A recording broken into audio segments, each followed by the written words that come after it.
ሐዋርያው ቅዱስ ጳውሎስ እንደተናገረው የተለየ ይሁን።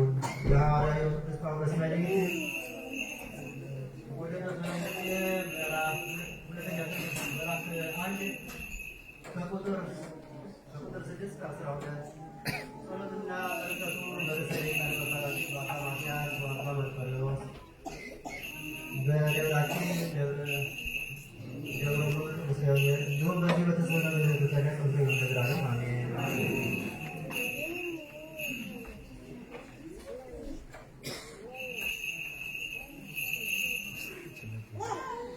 ስለ እነሱ ደግሞ መከራ ለምትቀበሉለት ለእግዚአብሔር መንግሥት የምትበቁ ሁናችሁ ትቆጠሩ ዘንድ ይህ የእግዚአብሔር ቅን ፍርድ ምልክት ነው። ጌታ ኢየሱስ ከሥልጣኑ መላእክት ጋር ከሰማይ በእሳት ነበልባል ይገለጥ መከራን የሚያሳያችሁ መከራን ለምትቀበሉ ከእኛ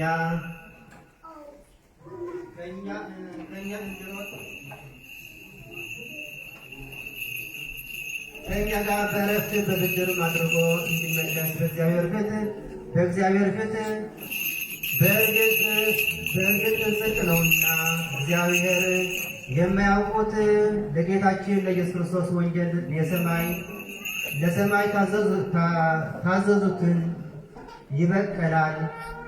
በዚያን ቀን በቅዱሳኑ ሊከብር ምስክርነታቸውን ለሚያምኑት ሁሉ ዘንድ ሊገረሙ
የሐዋርያው የይሁዳ መልእክት ምዕራፍ 1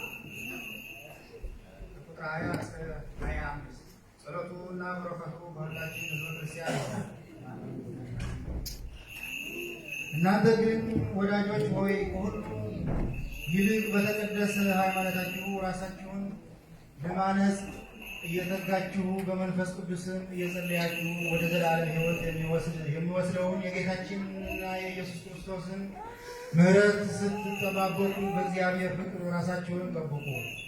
አንዳንዶች ተከራካሪዎችንም ውቀሱ፣ አንዳንዶችንም ከእሳት ነጥቃችሁ አድኑ፣ አንዳንዶችንም በሥጋ የረከሰውን ልብስ እንኳን እየጠላችሁ በፍርሃት ማሩ።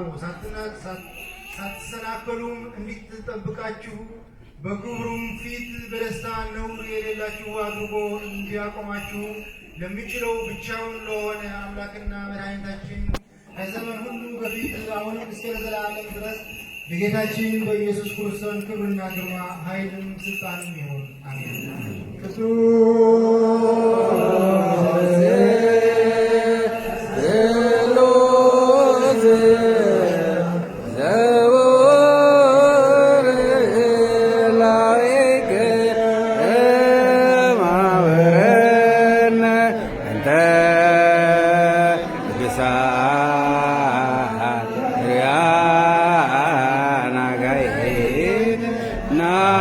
ናዝለን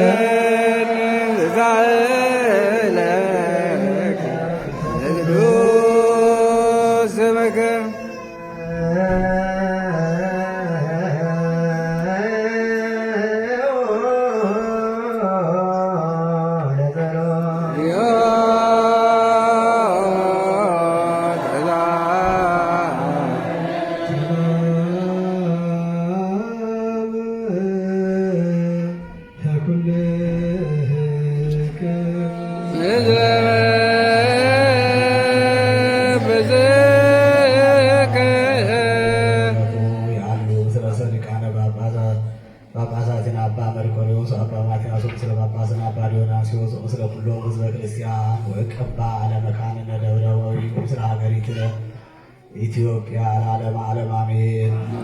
የሐዋርያት ሥራ ምዕራፍ 7 ከቁጥር 30 እስከ 35 40 ዓመትም ሲሞላ የጌታ መልአክ